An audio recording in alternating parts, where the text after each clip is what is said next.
Hello Internet and welcome back to your little corner of Marvel Madness. I'm your host Ruzumakii, here in the flesh for the first time for Marvel Madness. Hi, how you doing? Today we are doing this little face cam video because I wanted to try it out. Today we are doing a really fun video. You guys have been really liking Marvel Madness and you guys have been liking these fan team makings, so I wanted to do a little thing where I do fan castings because one, I follow acting and I love doing acting and I love all the actors and pop culture and stuff like that, and there's nothing I love more than the MCU and Marvel comics. So of course I wanted to, put my foot in the game and make a little fan casting because that will be fun. We're gonna do this top 10 style, very simple, very easy. It won't be too hard. Starting off at number 10, we got Danny DeVito as the Human Torch. It got you, didn't I? No, that was a terrible joke. Yeah, I feel that. That's my bad. Coming up at number 10, we got Decray Montgomery as the Human Torch. Now, a lot of people don't know Dacre. I think it's Dacre. I think that's how you pronounce his name. Dacre played as Jason the Red Ranger in Power Rangers, and he was also the asshole older brother of Max in Stranger Things. I think that he would be fantastic Human Torch. Not only is he's hot as hell, like, hey, I ain't playing for that team. I respect anyone who plays for that team, but bro, Dacre's hot. Like, he is a good-looking guy, and that is like one of the main traits of Johnny Storm. Not only that, but he's hilarious, and I think that he would make a great Human Torch, like personality-wise, physically, and also bounce off of Tom Holland like that. I think that it needs to be a main plot point that the Human Torch and Peter Parker are best friends since there's no Harry Osborn. I think that the Human Torch and Peter Parker should be best friends, and Flash Thompson, and if we ever get Eddie Brock, should also be best friends, and all four of them are like a brotherhood with Miles as the little brother. I think that would be great. That's my headcanon. That's my headcanon in Marvel Comics. It's like all the clones of Peter, like Kane, Ben Reilly, and then it's Flash Thompson, Eddie Brock, and then it's the Human Torch, and all of them are, and Miles, and all of them are best friends with Peter Parker, and they're all like brothers, and I like that idea a lot, and I would love to see it in the MCU. Don't judge me. I am a very big comic book fan, and I like it when bros are bros. Bros being bros, bro. Coming up at number 9, we got Morgan Freeman as the one above all. Okay. You're probably wondering, if you're an MCU Andy, who the hell is the one above all? The one above all is God. Just think of it as God. God in the Marvel universe. He created the Marvel universe. He is the person that is in charge of the multiverse. Everything. He's God. He Jesus. He big God. It's just God. It's just the name for God. When I think about God in my head, because I am a Christian. When I think of God speaking in my head, whenever I hear his voice or whatever he says, I hear Morgan Freeman's voice. I hear Morgan Freeman's voice, and I see the Allstate guy. I think that the Allstate guy is like the physical appearance of God in my eyes, but the voice is Morgan Freeman's. That's it. That's the only reason why I want Morgan Freeman as the one above all. Coming up at number 8, Bill Skarsgård as Nightmare. Now, I know that he already played the deviant Crow in Eternals, but I don't think that's a reason to really count him out. There's a lot of times where other actors have played the different characters in movies and shows and whatnot. Like, he just fits the character so well. He played Pennywise. He played Pennywise from It. He would be a very good choice. If not, I feel like DC dropped the ball because they didn't cast him as the Joker in the Batman film. I think he would make an amazing Nightmare. I feel like after his performance as Pennywise, he's very good at encapsulating creepy characters. Nightmare is that creepy character. He is the big bad for Doctor Strange. There's a Marvel comic where he ruled over everything. Like, he is creepy, crawly, slimy, and I like to think of that as Bill Skarsgård. Coming up at number 7, we got Roland Blanchard as Kitty Pryde. Kitty Pryde actually was like, she was well over the, I think she was an adult by the time I started reading comic books at like the young age of like 5 or 6. When I was growing up, like on all television, on all platforms, she was a kid. She was like the youngin of the group, and I love Kitty Pryde. She is so cool. And if you're reading Marvel Comics right now, she's a freaking badass. And I think that Rowan Blanchard would be perfect, because Rowan Blanchard, we've already seen her be the sun's shiny type and then the edgy type. I think that she should do both as Kitty Pryde. I want to see her come into the MCU as Kitty Pryde, being like, yeah, shiny eyes, oh, it's so cool being an X-Men, so cool being accepted, and then see her become the Red Queen. The Red Queen is a fucking badass. You cannot tell me she's not a badass. And I feel like Rowan Blanchard with the curly hair and the red clothes, ooh, she would go so hard. I think Rowan Blanchard would be a perfect fit. I'd love to see her in something else besides, Girl Meets World, because her and Sabrina Carpenter are amazing actresses. Also, I grew up watching Rowan Blanchard. She was literally in, like, I think the first thing I saw her in was like Spy Kids, like the reboot. That was weird. And then Girl Meets World. After that, it's like watching Zuri, like, or Sky Jackson. You just basically grow up watching her grow up. It's like you grew up together, but not really. I ain't parasocial, but Rowan Blanchard as Kitty Pryde, I think that's a good fit. Coming up at number 6 is another Girl Meets World casting. I know. Like, I have a problem. We have Sabrina Carpenter as Felicia Hardy, the Black Cat. As we all know, Peter is like about to be in college, and I know we're all huge Peter MJ fans. Not me. Y'all are. I'm definitely not anymore. After what we've been reading the past few months, definitely not. But I know everyone wants them to be together, MJ and Peter, but I think that has come to an end. I think it's time for Felicia Hardy to finally be with Peter Parker. Now I know you got me. Get out! Hear me out. Black Cat and Peter Parker have grown so much as people. Peter is a positive influence on Felicia, and Felicia is a good influence on Peter a lot of the time. I remember when Peter was in such a terrible funk in the comics that he went and basically gave up, and then Felicia Hardy got Captain America for Peter, and they basically gave him his mojo back. I think that Felicia Hardy would be a great addition to the Spider-Man mythos in the MCU, especially because we haven't seen her on the big screen, but also to see her and Peter grow as people outside of MJ, outside of Michelle Jones, because Peter and MJ, they've had their time in and time out.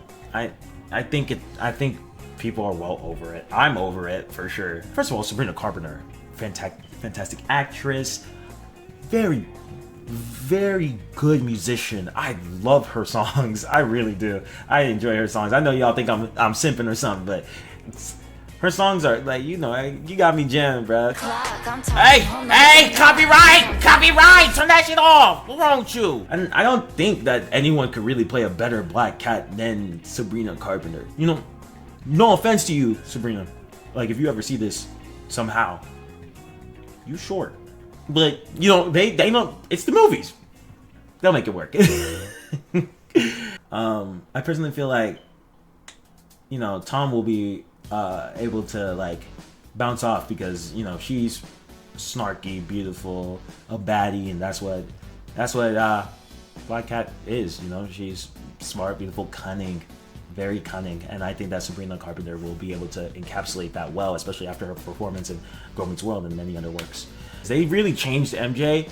They need to make Felicia the same. I think we haven't seen Felicia in the big screen before, so I think it would be a disservice to change her character drastically and not let people know what the source material is, which is a very cunning and a very cool, huge badass personality. Hot take, but I always grew up thinking that Peter and Felicia should be together over MJ, and Peter only think that Felicia and Peter are more, you know, like this than anybody else. They've been through so much, and I think that they deserve to be together. Coming up at number 5, we have Jim Carrey as the Molecule Man.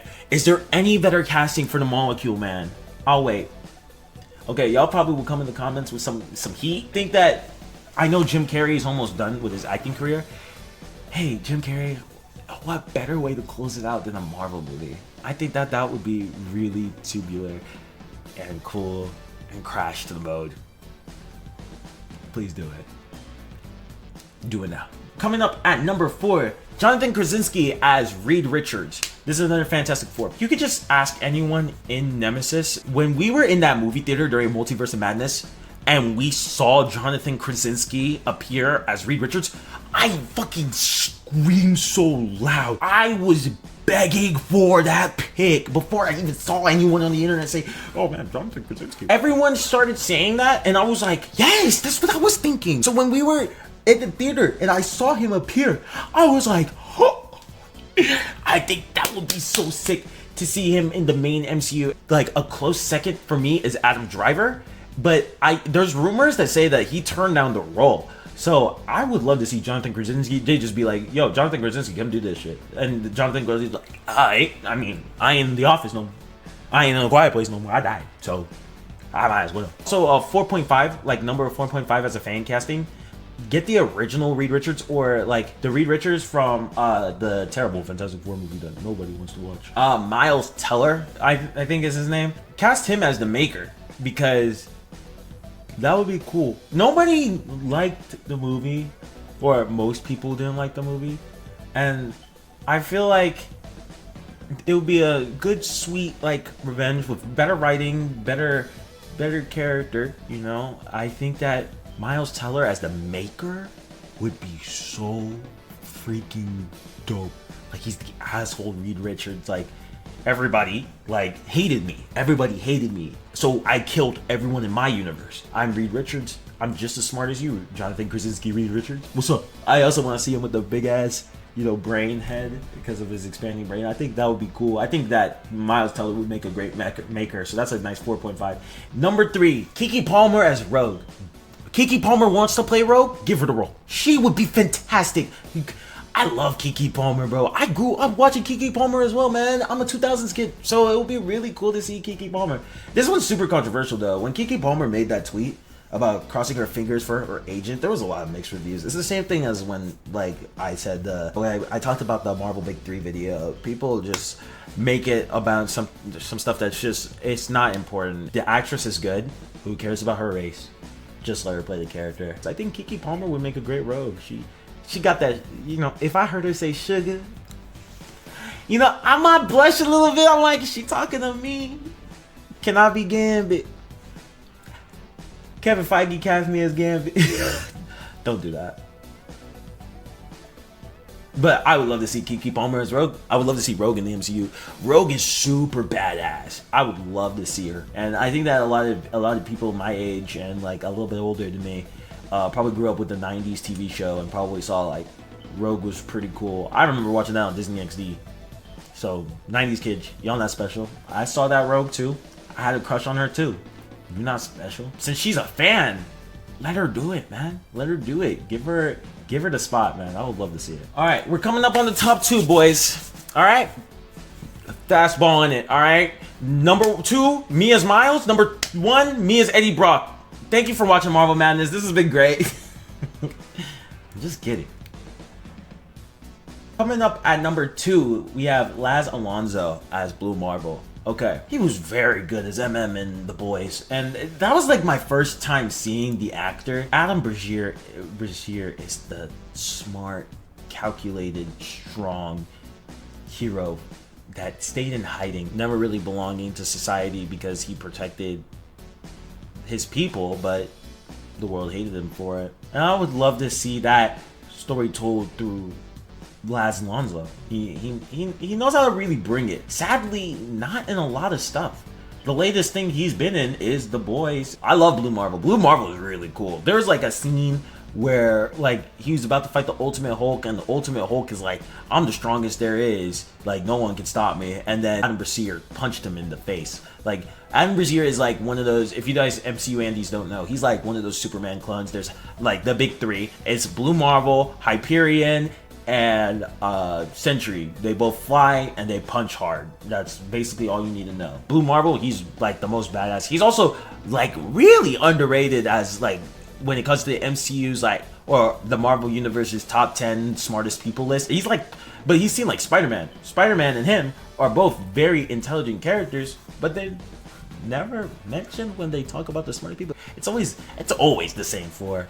It's always the same. It's Tony Stark, Reed Richards, Victor Von Doom, or Valeria Richards. Amadeus Cho is also up there, but that was only mentioned recently. Oh, and Moon Girl. Moon Girl is also seen up there as the smartest right now. It just really, guys, it depends on the writer. Honorable mentions real quick. I have like 3 honorable mentions because I couldn't really pick, and I didn't want them to be on the list over the other characters. Kerry Washington as Storm would be really, really, really cool. I think that she is a very beautiful lady.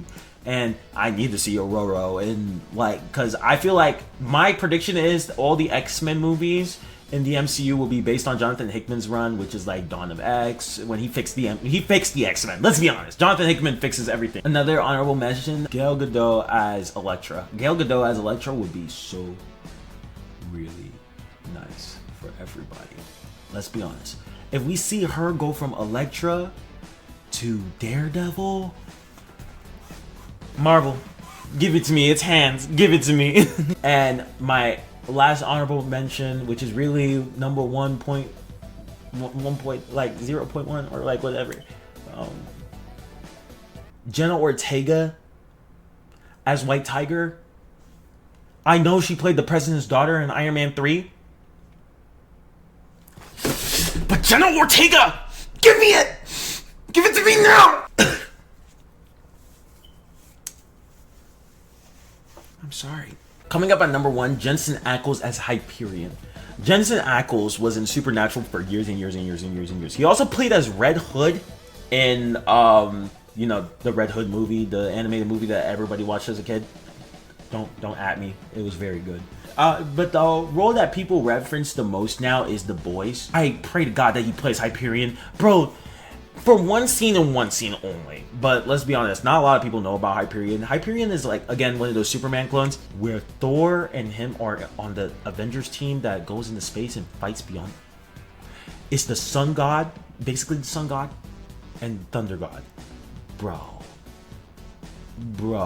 imagine that scene where there's like hundreds of Beyonders. Keeping in mind that the Beyonders, for you MCU Andes, the Beyonders killed Celestials. Those big guys that you saw that the Eternals got kidnapped in, they killed Celestials easily, right? These guys are no joke. When they fought an army of them on their own, and it was like, and then like Hyperion's all like, do you really believe there's like a Valhalla, or like, do you think there's a place for me in Valhalla? And then Thor's like, my friend, I will be racing you there. And then they fly into the conflict. Thor's missing an arm. I think Hyperion was blinded. Bro, imagine that with Jensen Ackles and Chris Hemsworth. That would be so goated, man. That would be goated. Like, I will be crying in the theater. You wouldn't want to bring tears to people's eyes. I will be crying in the theater seeing that's the way Chris Hemsworth went with Jensen Ackles and them charging against gods. Anyway, guys, that's been my fan castings. I have no idea how long I've been recording. I hope you guys like this like whole face cam thing. If you guys don't, I won't do it again. I'm sorry. I'll keep it to my gameplay videos. If you guys like the video, you know, again, make sure you guys leave a like. Go in the comments below. Tell me your fan castings. I would love to see what you guys think. I've been enjoying talking to you guys about everything Marvel. So this will be another good one. And make sure you guys subscribe. Come on, man. I got some more content on the way, you know. Thanks for watching. Kevin Feige. You now see my face. Notice that I did not cast Venom in this, even though he is my favorite character.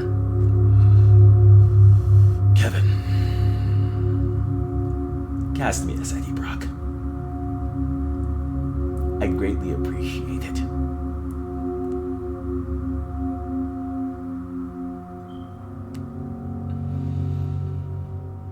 Kevin, cast me as Venom!